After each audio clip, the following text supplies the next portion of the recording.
Olá, você assiste agora ao Cidadania em Debate, um programa produzido pelo Tribunal Regional Eleitoral de Mato Grosso em parceria com a TV Assembleia.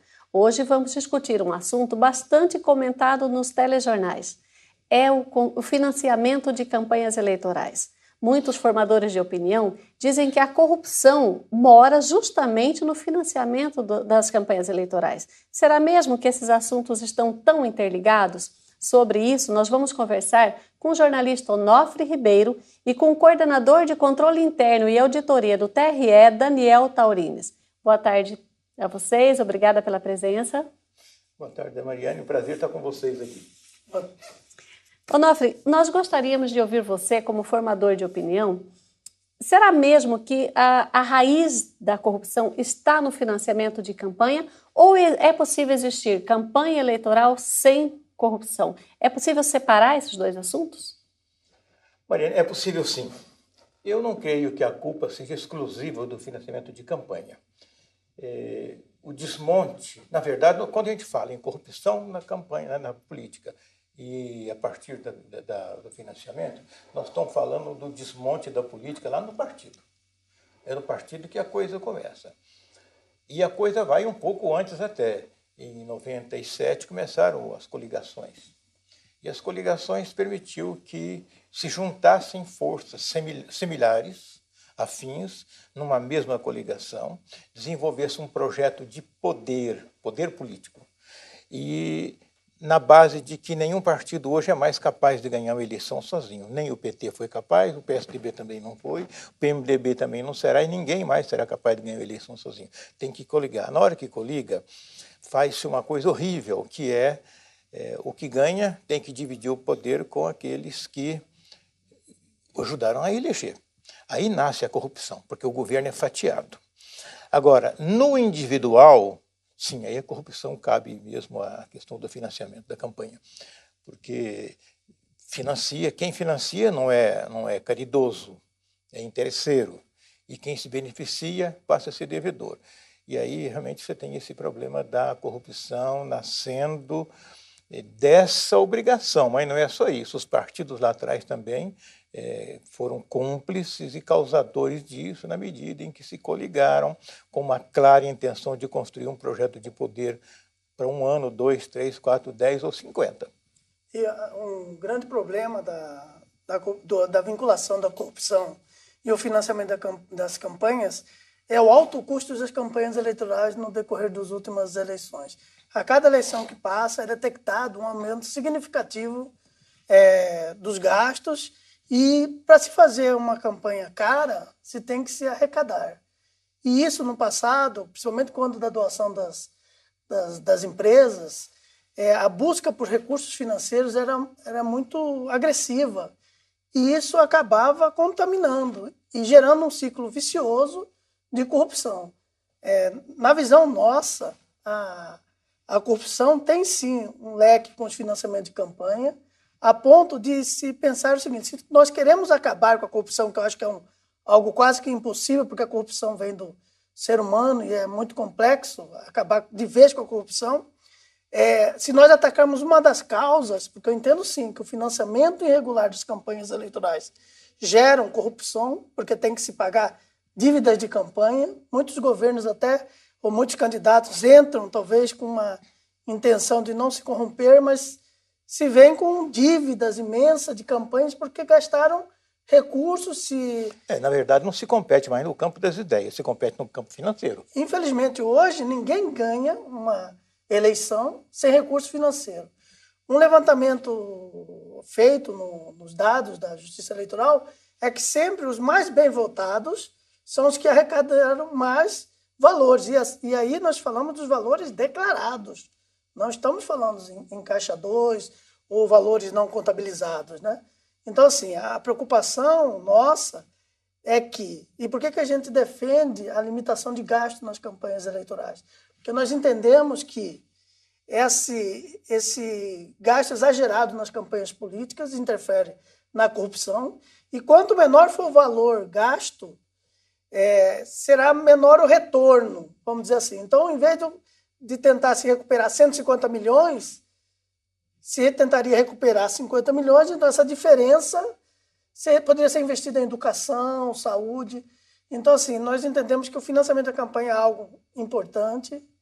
Infelizmente, muito se tenta apagar o fogo e não se ataca a causa, que às vezes... Mas me parece, Daniel, que tem um mais complicador nisso.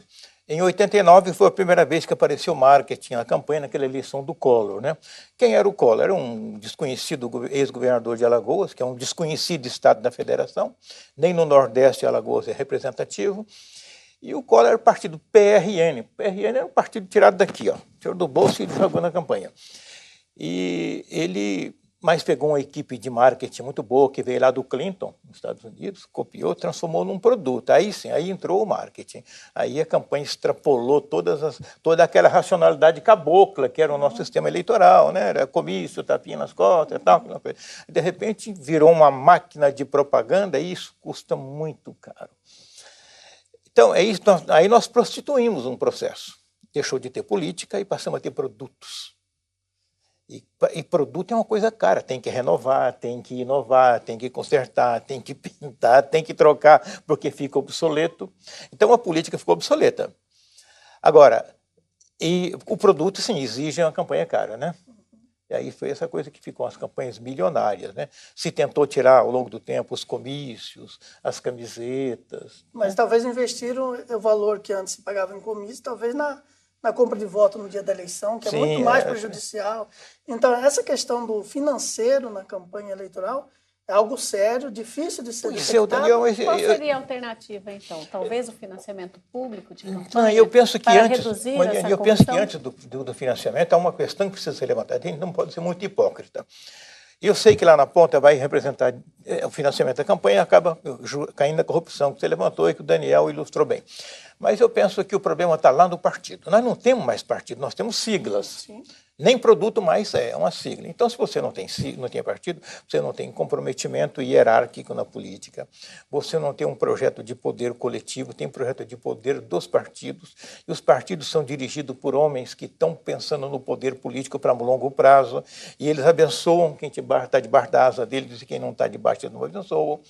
Então, não adianta, se nós não tivermos, Mariane, uma reforma partidária antes, mexer apenas no financiamento, nós vamos apenas perpetuar o problema. Porque se você não tem... Imagina, se você não tem família, você é um produto do mundo. Deus sabe de que jeito que você vai chegar lá na frente, né? O partido virou isso, o partido não tem mais família. Infelizmente, é uma realidade. Hoje tem caciques e eles vão de um partido para o outro, quer dizer, os partidos não são entidades, não são... Lembrando, órgãos. Daniel, que você falou, o partido é entidade. Entidade tem ética. Então, os partidos não têm mais ética, porque eles não são mais nada, porque eles são meramente uma sigla. Daniel falou em Caixa 2 de campanha eleitoral. Hoje, o modelo utilizado de financiamento de campanha, ele dificulta a detecção de Caixa 2. Né? As pessoas perguntam por que a Justiça Eleitoral não detecta o Caixa 2. O Caixa 2 é um problema até cultural. Talvez as pessoas vejam no dia a dia, quando vai no mercadinho, muitas vezes alguém vende alguma mercadoria, anota num caderninho ao lado. Então, temos um problema cultural do Caixa 2 na sociedade brasileira. Executivos que a recebem velha caderneta do armazém, né? E também a questão dos executivos que recebem por dentro e por fora. Então, assim, a questão do Caixa 2 é uma questão mais séria, além da justiça eleitoral. E o problema do Caixa 2 é que tem um vínculo criado entre as pessoas muito de confiança, que às vezes é o que é ser conversado entre quatro paredes, não sai dali. Então é difícil detectar realmente. Algumas medidas estão sendo tomadas no decorrer dos últimos anos para tentar se evitar. A declaração de inconstitucionalidade da doação das pessoas jurídicas, que é uma ferramenta boa. Na última eleição de 2016, tentou se limitar por transferências bancárias para tentar deixar rastro do recurso, porque a maioria dos pagamentos pelo Caixa 2 é feito em pecúnia. Você fala os pagamentos de campanhas eleitorais teriam que ser feitos só por transferência bancária. Foi uma alteração para que a Justiça Eleitoral consiga rastrear o caminho do dinheiro, para que as pessoas não paguem por fora. O Caixa 2 é quando o candidato paga alguma despesa de campanha por fora, sem registrar na sua campanha. Isso é muito prejudicial, porque desequilibra a disputa entre eles. Continuando, Daniel. Então, mas assim, não é fácil detectar, mas a Justiça Eleitoral está tentando cruzar dados, fazendo cruzamento de dados e dando transparência do máximo de informações.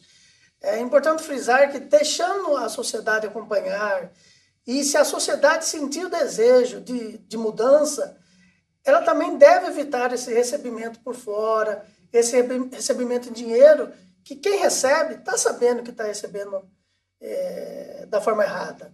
Então, assim, a Justiça Eleitoral está tentando se organizar, está fazendo cooperação, mas, assim, é uma questão cultural, séria, e não é simples se combater, mas estamos tentando fazer o máximo no sentido de se evitar o máximo, de minimizar o máximo o impacto negativo do Caixa 2 nas campanhas eleitorais. Esse assunto do Caixa 2 na campanha eleitoral, ele é bastante polêmico e muito discutido. Já foi pior, né? Já, como o Onofre comentou aqui, nós já tivemos um problema bastante pior e a Justiça Eleitoral vem avançando, a sociedade também.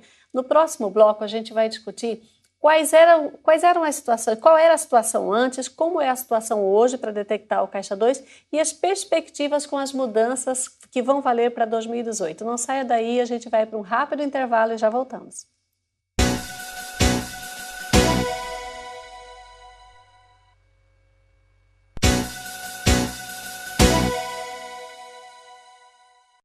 Voltamos a apresentar o Cidadania em Debate. Hoje estamos discutindo o financiamento de campanhas eleitorais e corrupção, a relação entre esses dois assuntos.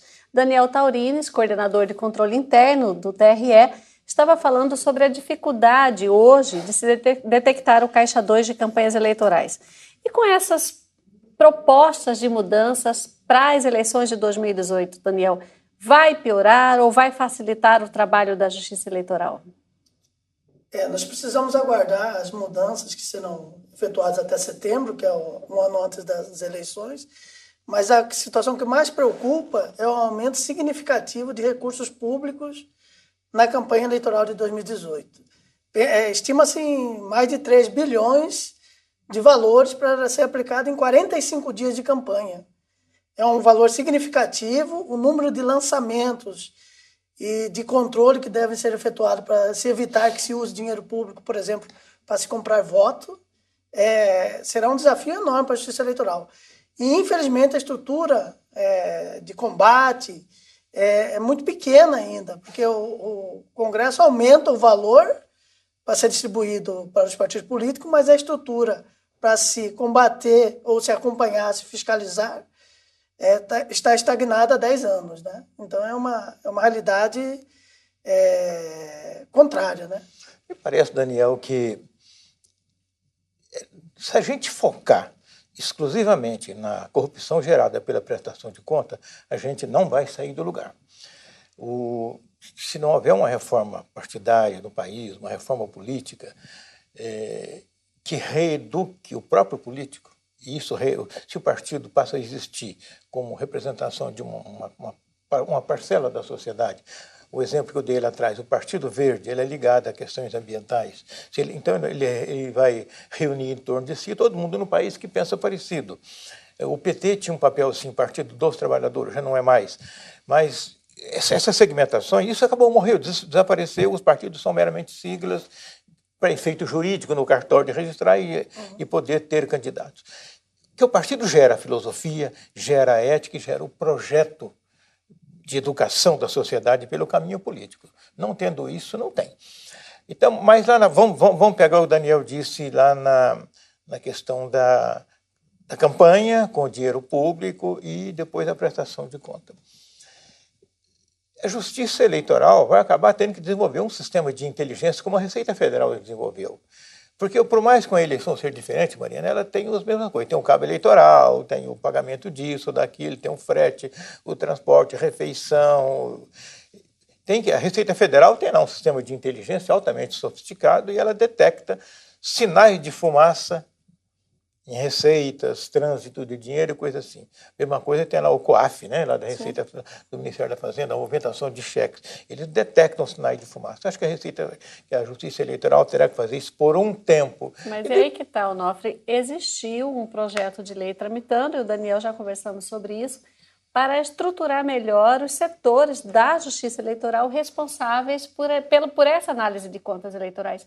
E parou de tramitar no Congresso. E não vai tramitar tão cedo, não vai voltar a tramitar, porque a Justiça... Não é interesse. Não há interesse. O Congresso Nacional hoje, o mundo político está num momento de sobrevivência extremo, porque eles perderam o apoio da sociedade, perderam a condução de si mesmo e perdeu aquilo que é o mais significativo, perdeu o poder e a capacidade de representar a mim, a você e a outro, que é o eleitor, 205 milhões de pessoas que seriam representadas por quem tem assento nos cargos executivos e legislativos. Isso está liquidado.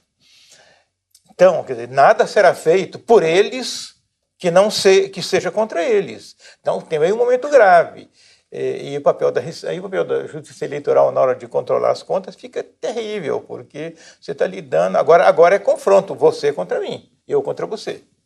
Mas assim, uma estratégia que a Justiça Eleitoral adotou em 2016, começou a adotar, que é da parceria com o cruzamento de dados com o Tribunal de Contas da União, com a Receita Federal, e também convocando a sociedade para ajudar a fiscalizar, aumentando o número de fiscais na rua, porque...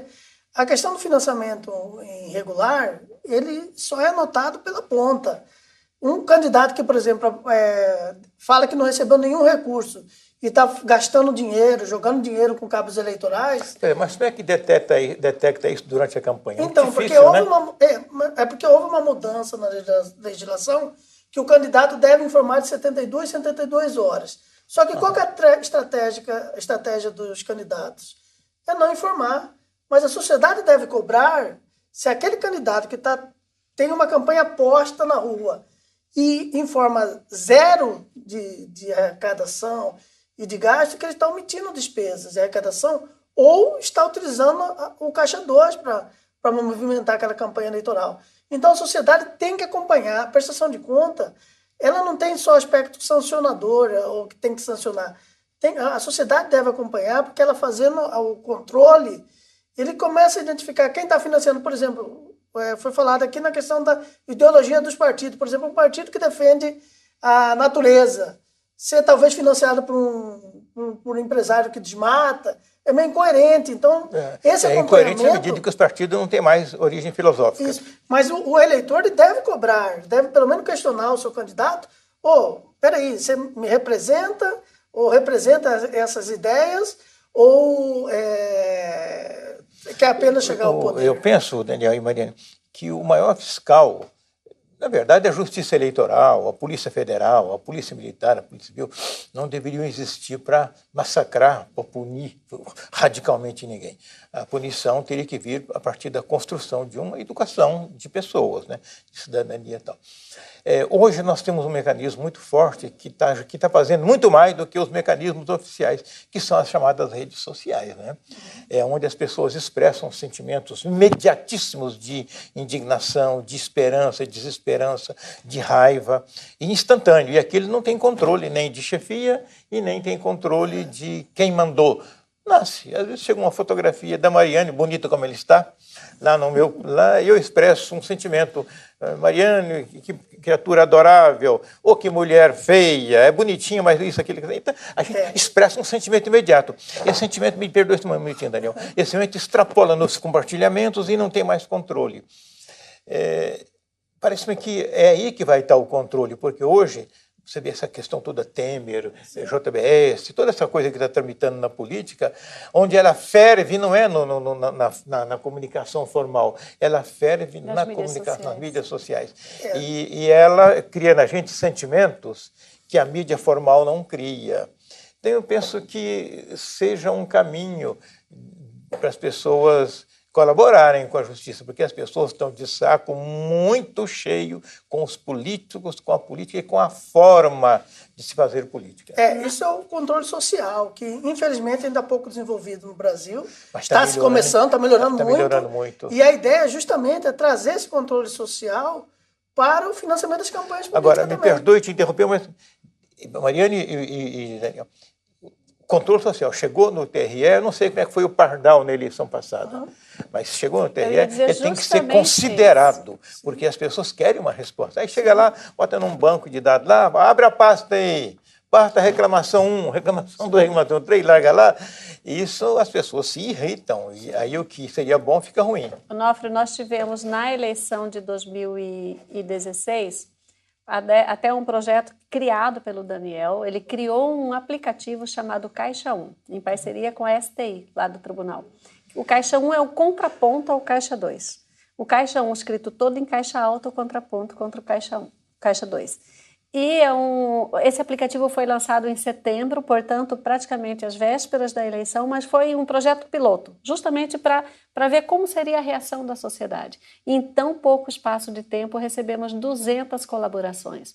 Porque o Caixa 1 foi criado para receber denúncia, ele foi criado para receber colaborações, informações da sociedade que passava, eu vi alguém acenando bandeira de tal candidato. A pessoa filmava ou fotografava e mandava para a gente. Aí, se aquele candidato não declarou gasto com cabo eleitoral, mas chegou pelo Caixa 1 um vídeo com vários cabos eleitorais com bandeiras dele nas ruas, e aí a Justiça Eleitoral tinha que falar, olha, esse é um indício forte de Caixa 2. Daí, esse era o mote do aplicativo. E a participação foi muito boa. Né? A Justiça Eleitoral ficou muito contente com isso e hoje...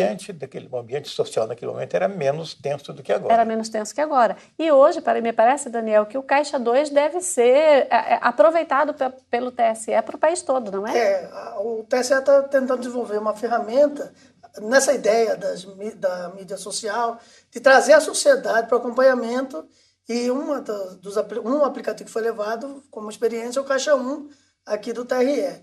Mas a grande questão é conscientizar a sociedade que o eleitor que tem o poder da mudança.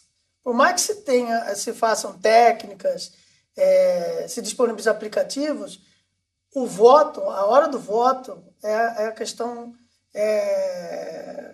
emblemática. Não se pode conceber a pessoa vendendo, trocando o voto por valor, por 100, 150 reais. Mas isso eu acho que trata de uma conscientização e cabe à sociedade debater e montar. Eu fico pensando, Daniel e Mariane, que o nível de degradação que chegou à credibilidade da política, dos partidos políticos, dos sistemas todos que os envolvem, chegou nesse momento agora e vai chegar, porque se o Temer sair ou se ele não sair, vai sangrar até o último dia de mandato. E toda vez que um regime sangra, espirra na gente inflação, desmando, sensação de incertezas e inseguranças. Eu penso que o ano que vem a gente vai lidar com outro mundo completamente diferente por conta dessa indignação e a degradação que chegou à política. E ela tem, porque a política é uma ciência. Você acha que a população pode ir para as ruas novamente? Outro movimento como em 2015? Não vai mais não. A população não vai mais para a rua, porque ela sabe que a limitação dessa ação é muito instantânea. O político tem um instinto de sobrevivência muito grande, ele supera a adversidade rapidinho e cria um outro problema para tapar um problema. Então, eu quero dizer que eu penso que as redes sociais farão o papel do povo na rua que não existia em 2013. O que circula... Você imagina, se nós colocarmos na rua, como o caso da Dilma, na época do impeachment, 5 milhões de pessoas no país, hoje, quantos milhões de posts e memes e mensagens circulam contra e a favor da política? Nós temos no Brasil 50 milhões de pessoas usando o WhatsApp. 50 milhões. Se cada um usar um por dia, são 50 milhões num dia. E se você compartilhar aquilo, isso vira uma coisa muito louca. Me parece que o Ulisses Guimarães chamava, no final do período das diretas já, né, quando estava a transição do regime militar para o civil, ele usou uma expressão muito interessante, que era a voz rouca das ruas, né? Era a voz das pessoas nos comícios e tal. Eu tenho a impressão que aquela voz rouca nós não vamos ouvir mais, nós vamos ouvir a voz silenciosa, digital das redes sociais. Mas o rouco explosivo vai estar aqui dentro, de cada um. Mas, assim, sem chefe e sem controle. Nós temos que ir para um intervalo. Nós voltamos já falando sobre essa voz digital da população. Vou querer saber do Onofre, se o Onofre acha que a população tende a não reeleger políticos. E depois eu gostaria de falar com o Daniel sobre a possibilidade da criação desse fundo democrático que estão estudando lá no Congresso. Ele vem para melhorar ou ele vem para piorar? Onofre, a gente discute isso quando retornar. Combinado. Fique com a gente.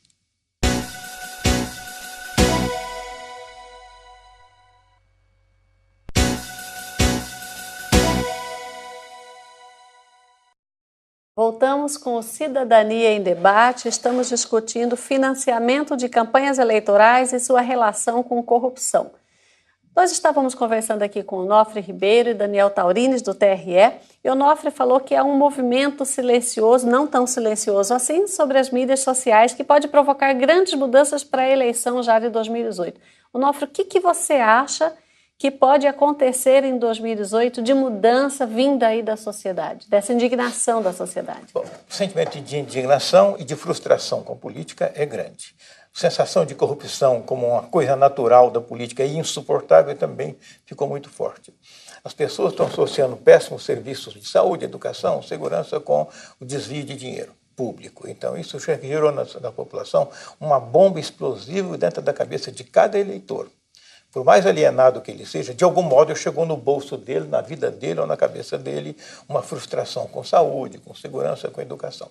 O desemprego, por exemplo, fez um estrago muito grande. Isso é fruto da política, é fruto da corrupção, é fruto do erro da política de governo. Mas o eleitor não distingue muito isso. Afetou meu bolso, afetou minha cabeça, afetou minha família, eu estou contra. Então eu penso que vai ter uma ausência muito grande de pessoas que não vão votar. A multa é muito pequena e eu não vou votar, não vou me incomodar, eu vou dar um sinal. É um sinal meio suicida, mas é um sinal. Um outro sinal é o voto branco, o voto nulo. E agora, a tendência de não reeleger a maioria dos que estão hoje com mandato, bons ou ruins, isso vai ser muito grande. E não penso, Daniel, que seja o fundo partidário que vá fazer uma eleição, eleger alguém. Eu acho que o fundo vai ficar no segundo plano nesse primeiro momento. A indignação das pessoas, somada com a frustração e com a insegurança, vão pesar muito. Nós vamos ter um eleitor que nós não conhecemos na eleição do ano que vem. Mas o problema do fundo, Onofre, é que quem é detentor do poder provavelmente vai ser quem vai ditar o valor que vai ser repassado para a sua campanha. Então, em tese, os que estão no poder, o deputado federal que vai para uma reeleição, um deputado estadual, um governador, ele vai conseguir, se aumentarem os recursos do fundo partidário ou do fundo democrático para as campanhas políticas, canalizar esse valor para as suas campanhas. Daniel, porque os partidos ainda não têm uma transparência, Daniel, mas aí você de repasse. Você tem um outro problema aqui. Esse candidato, ou até as eleições recentes, com o dinheiro na mão, ele fazia e acontecia. Agora, não adianta ter dinheiro, mas ele não precisava dizer nada de relevante para o eleitor, a não ser aquela promessa, vou cuidar da educação, saúde e segurança, como se fosse coisa assim, cuidar. O que é saúde? É uma coisa complexíssima, educação complexíssima, segurança complexíssima, meio ambiente complexíssimo. Não é para um cara nem para um mandato, mas ele não resolve assim de eu só resolvo. Qualquer coisa que ele dizia com o financiamento vindo, Deus sabe de onde, ele conseguia ir levando e passar. Agora, ele vai ter que dizer para as pessoas alguma coisa efetiva. Você entende que o poder econômico não terá tanta influência? Não, vai valer mais do que as ideias. O cara pode ter muito dinheiro, a cabeça do partido, como você está acreditando, pode manipular o dinheiro para dirigir para A, B, C ou D, mas se A, B, C ou D não tiver o que dizer, o eleitor não vai ficar com ele. Então, nós estamos tendo um paradigma novo aí. É uma transformação, né? É uma transformação. É uma grandiosa transformação. Esse fundo democrático prevê recursos na casa dos bilhões para campanhas eleitorais. Daniel, pode explicar esse fundo democrático para a gente? É interessante. No Congresso Nacional está tramitando um projeto de lei para criar um fundo específico para a campanha eleitoral. Seria um recurso público direcionado aos partidos políticos conforme a representatividade deles e que seria gerido pelos próprios partidos. Sem critérios. Entrega-se para o nacional e o nacional distribui conforme conveniência. Eu até entendo que o fundo o fundo de recursos públicos é interessante para organizar algumas agremiações partidárias, mas primeiro tem que se transformar em entidades e talvez chegar lá no diretório municipal ou no diretório estadual e não ficar apenas na mão dos dirigentes do nacional, que às vezes utilizam milhões para manter uma sala em Brasília. E direciona para aqueles partidos. Eles precisam ter muitos eleitos, né, para poder manter o prestígio, manter o acesso ao fundo no futuro. Então, ele vai jogar em São Paulo, onde tem uma densidade eleitoral muito grande, em Santa Catarina. E vai jogar também e nós aqui ficamos na periferia. E aí? Isso não resiste 2 eleições. Isso é uma realidade, né? Porque na distribuição do fundo partidário, que no último ano e nesse ano de 2017, em torno de 800 milhões, a maioria dos recursos não vem, por exemplo, para o estado como Mato Grosso ou estados menores, né? Fica na mão do Diretório Nacional, que distribui para São Paulo, onde tem mais representatividade de deputado federal, né? 3 milhões de habitantes, é um bairro de São Paulo. A população de nosso estado. E as campanhas com esse fundo partidário vão dificultar o surgimento de novas lideranças também, né? Porque eles vão investir mais dinheiro sobre as figuras mais conhecidas já. Mas você já pensou se aprovam o distrital ou a lista fechada? Entendeu? Aí nós vamos entrar numa linha nova. E aí, quem está no poder, quem detém a direção, a mesa diretora dos partidos políticos, vão canalizar esse recurso para eleger quem tem viabilidade política ou interesse de partido A, B ou C. Então, assim, esse recurso, a cifra é imensa, mais de 3 bilhões. O que poderia ser feito isso para a sociedade, né? Hospital, muitas outras coisas. Pois essa leitura, Daniel, me permite interromper, essa leitura a sociedade está fazendo. Esse dinheiro... Você viu que na época da Copa, as pessoas ficaram indignadas. Demorou um pouco para cair a ficha, mas depois se indignaram. Passada a Copa, foi aquele fiasco todo. Esse dinheiro daí para fazer tantos hospitais, que gastou com estádios, etc. A corrupção toda que houve. E daria para fazer tantas escolas. Hoje, se houvesse uma Copa, a gente precisa fazer um paralelo aqui de raciocínio. Se houvesse uma Copa do Brasil, Copa do Mundo no Brasil hoje, seria outro país, outra realidade. Não seria que as pessoas não iam permitir mais estádios maravilhosos, e que sabe que gerou muita corrupção. E para um jogo, o Verdão nosso aqui, para 4 jogos, está lá o que faz com aquela ilha, o que faz com aquele elefante branco. Então, há uma coisa aí, o eleitor, ele vai perguntar, esse dinheiro vai para onde? Para partido? Para eleger esses caras que estão aí? Ou iguais a ele? Eu não sei, a sociedade não vai engolir bem esse fundo. É isso que a gente acredita, né? Mas o Congresso Nacional está debatendo isso hoje. Porque eles estão na luta do morre ou morre, Sim, né? Sim, é para se salvar. Por isso que eu vejo esse fundo como se fosse a única forma dos atuais detentores de cargos se manterem, se perpetuarem no poder.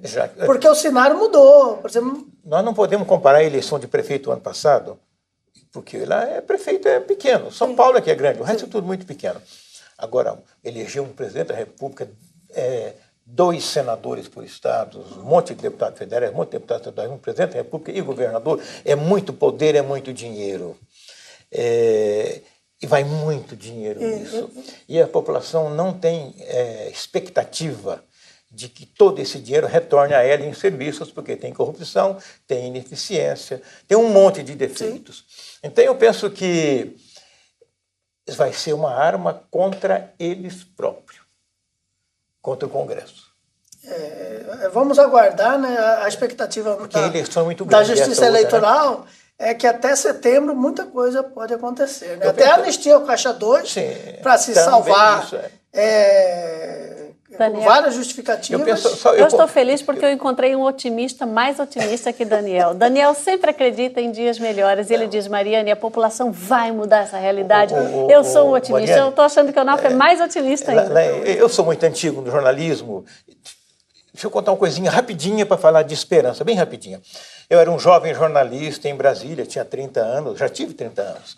E regime militar, o ano de 75, na praça, no eixo monumental de Brasília, as Forças Armadas dando uma demonstração monstruosa de quem tinha o poder do país, era o regime militar, baionetas, espingarda, mosquetão, canhões, tanques de guerra, aviões, tropas infinitas ocupando o eixo a mostrar, nós mandamos nesse país. Acabou, cadê eles? estão recolhidos aos quartéis. Mas tudo demorou para acabar. Passa. Não, mas acabou, uma hora acabou. Tudo passa. E eu penso que quanto pior, melhor é o que dizem em Minas. Quanto pior a coisa ficar, mais... Todo poço tem um fundo. Então, acho que nós estamos chegando no fundo desse poço. E a capacidade de fazer maldades do mundo político já não está tendo mais muita capacidade, porque as pessoas estão olhando agora com desconfiança para a política. Antigamente olhava com submissão, agora estão olhando com desconfiança. É fatal isso, né? É fatal. Isso é um decreto de morte, desconfiança sobre tudo isso, todo esse mundo político. Você acha que as pessoas estão mais intolerantes, então, com o político adepto das velhas práticas? A intolerância vai aparecer na eleição do ano que vem, que é a eleição pós-impeachment da Dilma, essa confusão toda da corrupção, do Temer, o JBS, o Odebrecht, o conflito do Judiciário, Supremo Tribunal Federal com o Congresso, com o Ministério Público, conflito com... Primeiras eleições gerais pós-Lava Jato. Eu penso que não vai ser essa eleição, como dizia lá o Odorico Paraguaçu lá naquela novela bem amada, vai ser sanguinolenta. Assim a gente espera, né? Que a Operação Lava Jato tenha sido um marco e ela afetou todos os partidos políticos praticamente no Brasil, né? E não foi por falta de querer extinguir que não extinguiram, é porque a sociedade, a voz rouca. Mas, Daniel, você acha que vai passar o fundo democrático? Olha, sinceramente, eu acredito que sim. A questão do valor que será destinado, que eu acho que a sociedade pode se impor e reduzir, mas eu vejo que os políticos estão desesperados de uma forma de financiar as campanhas de 2018, que ou pode acontecer a segunda hipótese, retornar a doação empresarial, que poderia ser uma emenda constitucional. Então nós não sabemos realmente o que está acontecendo nos bastidores do Congresso Nacional. Agora, é certo que eles estão em apuros, né? Então, eles estão querendo querem se continuar no poder, porque muitos dos que estão lá no Congresso Nacional estão há décadas. Entendeu? E existe realmente, como o Onofre falou, a perspectiva de alguns não serem reeleitos, porque a sociedade está de saco cheio, quer mudanças. Como se explicar essas ações de criminais que muitos estão respondendo? Então, assim, a expectativa é péssima para os detentores hoje de poder, e eles precisam financiar a sua campanha, porque no ponto da questão do poder econômico da campanha eleitoral, eu ainda entendo que quem tem mais recurso tem mais êxito ainda na campanha eleitoral. Tem expectativa que melhore, com uma consciência social, mas a realidade, o histórico, o que nós sempre analisamos, que ganha a eleição quem tem arrecada mais. Então é meio que uma regra. Eu preciso ter dinheiro para me ganhar a campanha eleitoral. Espero que a sociedade se conscientize mais. Eu torço sempre para que o custo da campanha reduza, porque quanto menor o custo, talvez por questões ideológicas, ou até mesmo uma campanha nas redes sociais, na mídia social, que o custo é pequeno, sem muito marketing, que talvez que nem falou, uma questão cara, isso possa dar mais condições de igualdade nas campanhas eleitorais. Mas, olha, sinceramente, por tudo que está acontecendo no Congresso Nacional, os acordos, não sei realmente o que acontece até setembro, com as mudanças que podem acontecer no Congresso Nacional. Obrigada, Daniel Taurines, pela presença aqui. Onofre, você sempre tão gentil com a gente. Muito obrigada pelas suas colaborações. Eu espero realmente que nós tenhamos um movimento aí vindo da sociedade que busque melhoras nas eleições do ano que vem. Obrigada a você que esteve com a gente até aqui e até o próximo programa.